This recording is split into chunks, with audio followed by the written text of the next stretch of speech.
Hello, I'm back. Um, Today is July 31st, 2024. Tomorrow, that means, is August 1st, which is the first day of our Austere August event over on Reddit. For this month, for the following month, I'm going to be using a stainless steel straight razor. This is a Friodur, Henckels Friodur 14, which is sort of a razor in the style of a Philharmonica 14. And I have 4 stainless steel razors, and I've tried them all out. I have a 5/8 Ralph Aust, a 6/8 Friodur, 6/8 Dovo Fockerbite, and I've tried them all. I'm gonna use this one for August mainly because it's the only one that really needs a hone. This hasn't been honed in quite a while. So I'm gonna get going. I'm gonna hone this on the combination stone that I bought as kind of an example of a reasonably priced stone kit that you could buy. I'm going to use the 5,000 first, 5,000 grit stone first, followed by the 10,000 grit. Because this razor already had a good edge on it, I'm just going to do that combination, start there. After the 10,000, I'll do some stropping, do a little work on with diamond emulsion, and that'll be it. Okay, so I am not going to kill the edge. This edge is reasonable. It's slightly dull. I'm going to raise a slurry on this 5K stone, and I'm going to simply let the slurry and the abrasive in the stone just take care of removing enough material, removing any fatigued material that is on the edge from shaving. So let me, we're almost done here raising a slurry.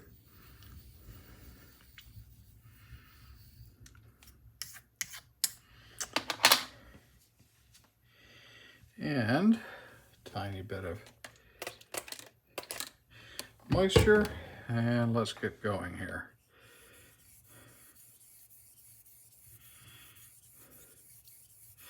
Now, this part of the challenge for this month is going to be to use this razor without any stropping.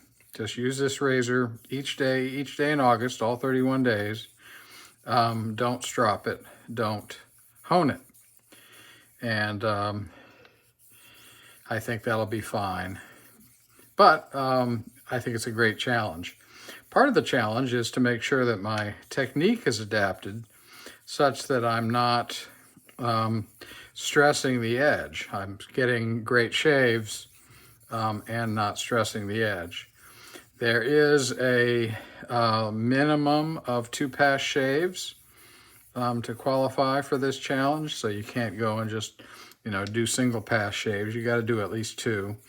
And my normal pattern is to do 2. I shave every day anyway, and my normal pattern is to use 2 pass shaves. I do combination. My pattern's a combination. The first one is with the grain and cross the grain, and the second one is cross the grain and against the grain. And on a normal day, I'm getting a full baby butt smooth shave using those patterns. I'm going to rinse this and clean it off.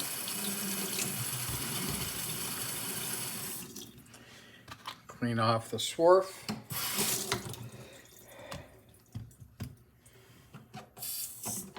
Now these are the advanced, these are Nanoa advanced stones. They used to be called the super stones. I can't remember what the binder is. The abrasive is aluminum oxide. I think it's some sort of a magnesia-based binder, but you know, don't quote me. I don't remember off the top of my head. These have the reputation of loading up, which you just saw, and they also have the reputation of being slow. So you might wonder, well, why am I using this when I have all these other stones that are of more expensive and presumably higher quality? And the answer is, you know, it's an abrasive. It will remove metal, and in particular, it's an aluminum oxide abrasive. And for me, I tend to always do stainless steel razors with synthetic stones, because synthetic stones tend to have aluminum oxide. There are synthetic stones with diamond abrasive as well, and with silicon carbide, but the majority of them that are available tend to have aluminum oxide. And I think that aluminum oxide is a good pairing for stainless steel, because stainless steel is carbon steel with chromium added. And the chromium itself is actually a very scratch resistant material. The chromium carbides, which get bound into the stainless steel, make the composite material less hard than chromium alone. But still, stainless is more scratch resistant than carbon steel, given similar tempering. So it's not a requirement that you use aluminum oxide to hone stainless razors, but I have better results this way. And again, I think it's because the aluminum oxide is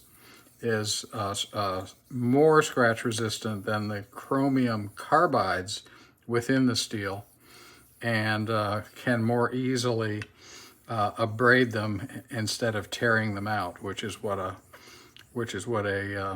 less abrasive material like, for instance, even in a JNAT or in a caudicle. It's not that you couldn't sharpen these with either of those stones, but the abrasive in those stones will have a little harder time with the chromium carbides. So anyway, that's my thinking here. It's more convention for me than something I would suggest is a must do.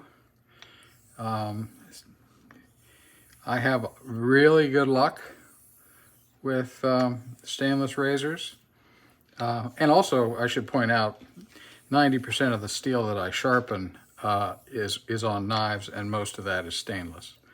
So I'm extremely familiar with stainless steel.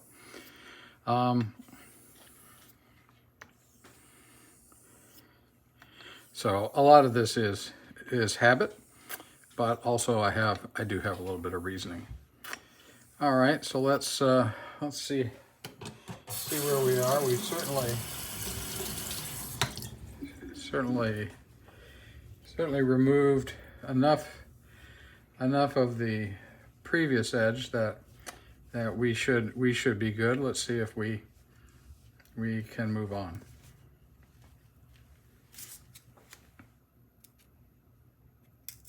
Oh yeah. Yes, it's already not making any noise. So we're coming off of 5K. This is very, very sharp, and this is a brand new pink peanut. You know, as I've said, it's very important that they be pink. And yes, I'm being facetious. All right, let's move on to the 10K. I'm going to clean up the 5K here just a little bit.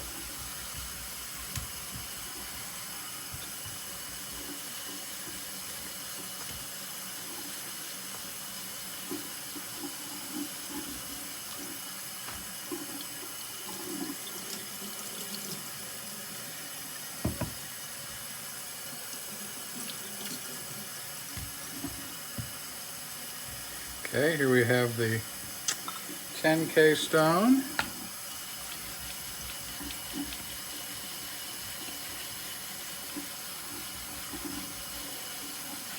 And we'll do the same thing here. I'm going to use slurry to keep the edge clean. Sort of bead blast the edge. I'll do final strokes here on the 10K. I'll do trailing edge strokes to draw out the edge a little bit. Then I'll do some leading edge strokes to clean the edge. Then we will go to a little stropping, followed by some nanocloth, probably just 250 nanometer diamond emulsion on nanocloth, and then we'll be done. Sorry for the water. I have two hands, but I only think about doing one thing at a time.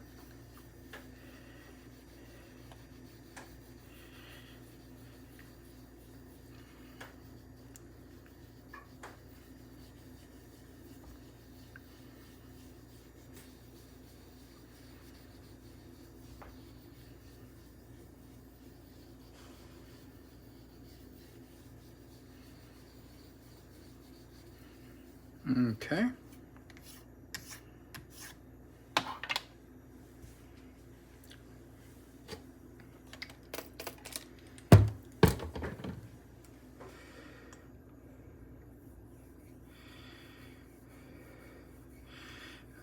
Because this razor already had an edge on it, I have not really done anything with regard to pressure or torque, just sort of my normal keep the edge against the stone approach, let the abrasive do the work. To make sure that the edge is directly under the spine, I'm paying attention to both feel, that it should feel the same way in that direction as in that direction, and I'm watching how the slurry is working over the edge.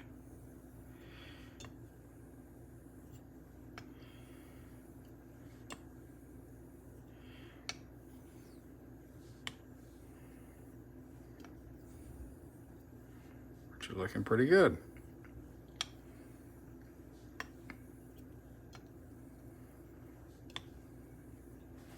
Okay, let's start using some water here.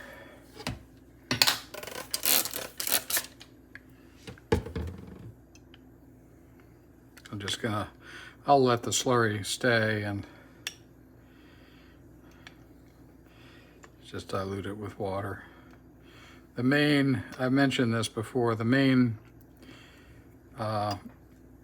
active abrasive with synthetic stones is not the slurry, it's the abrasive within the stone.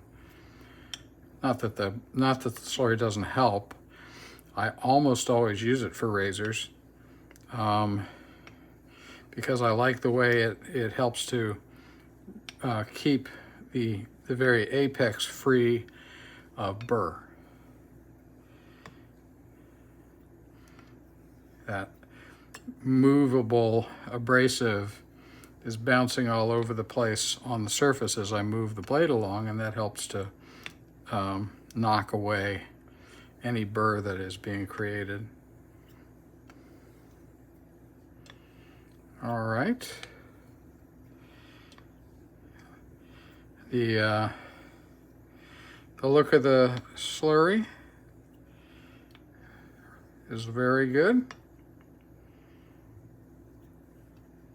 Just popping up over the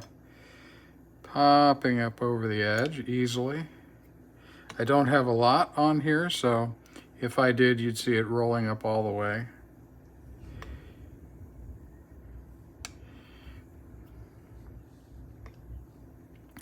But what you want to see is immediately with no torque at all. Just have the edge just push the slurry up over it. So the edge should just easily slide under the slurry is probably a better way to say that. All right, let's do some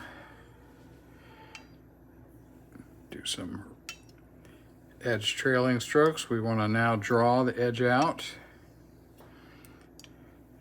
This is definitely in preparation for 31 days of use.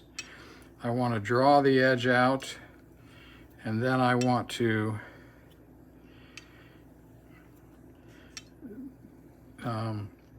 take the slightly thinner metal at the apex and create a tiny convex shape there with stropping, and that shape will remain and then get refined by the nanocloth. The nanocloth is super soft. It's just really a vehicle, a container for the diamond emulsion. It does not, unlike a leather strop or a canvas strop, it doesn't really, it doesn't have enough give to do any alignment of the metal.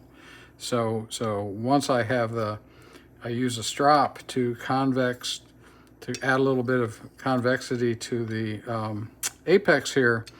That's the shape that the nanocloth will refine. And then after the nanocloth, we'll strop again. Okay, so let's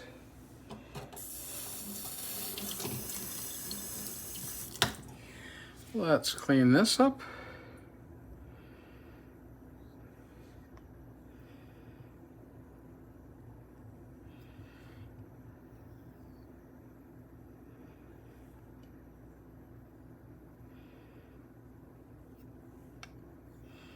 Sorry, going slowly. Zero torque. I just want to see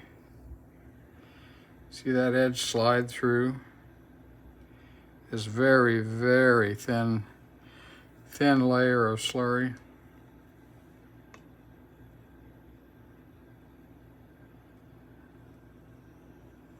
Very nice. All right, sorry to be moving so slowly, but that's kind of how I feel it best.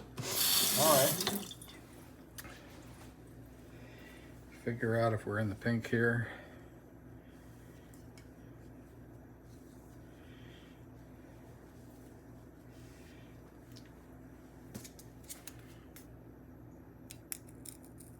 Wow. Yeah, that's very good.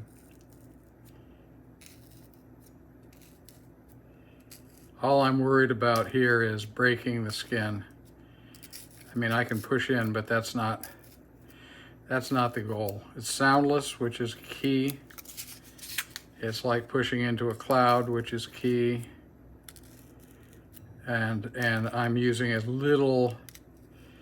I'm modulating my own force against the razor so that I'm coming to the peanut with as little force as possible, just enough, and then I increase until the skin breaks. And this is very, very good.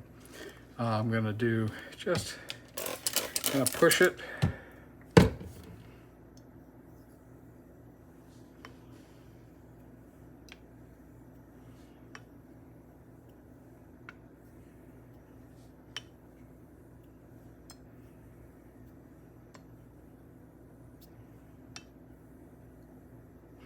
I'm pushing it because I remember that these stones are slow, and I'm mostly used to, I'm used to my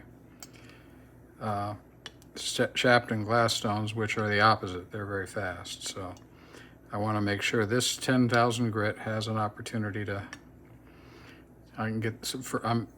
has an opportunity to give me the most performance that it has. All right, I'm gonna pause. do some stropping on the fireplace linen strop, fire hose linen strop.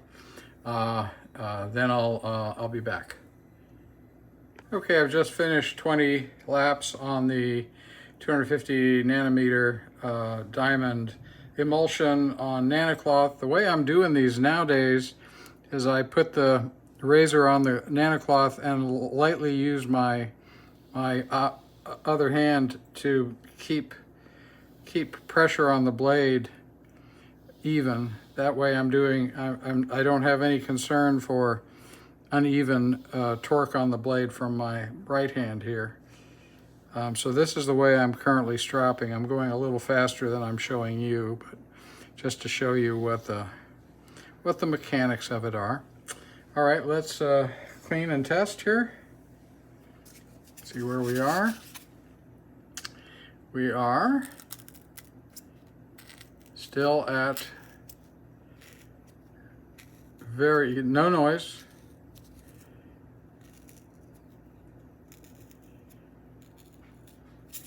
So very, very nice. This is a particularly dense little packing peanut, so it really does not want to be push cut. So this is, I think, very good. But next is real stropping. So I'm going to do that, and I will be back. All right. I did. I went back to the linen. I did 20 laps there. Then I did 60 laps on the steerhide leather strop here. So let's do a final test. And that's absolutely completely silent. This again is a very, very dense packing peanut, and it's going into it effortlessly. We like to call this pushing into a cloud. Taking no effort at all, completely silent. Beautiful. Okay, so the reason I did 60 laps is that's the final stropping this razor will have now for 31 days. So now I get to go use this. For my final shot here, I'll go take and then show you a microscope image of the edge. I'm based on this behavior. I'm sure it looks pretty darn good. And I'm not sure what I'm going to be able to do in August for videos, but we'll see. I have a whole bunch of them planned, so it's not that I don't have material. I just may not have time. We'll have to see. I hope to have some time. Thanks for watching, and I've been enjoying other people's content lately, and I hope you'll check some of them out. Eric Cajun Blade is pretty fascinating. His work with cauticles in particular is pretty great to watch. Anyway, I will hopefully talk to you soon. Bye-bye.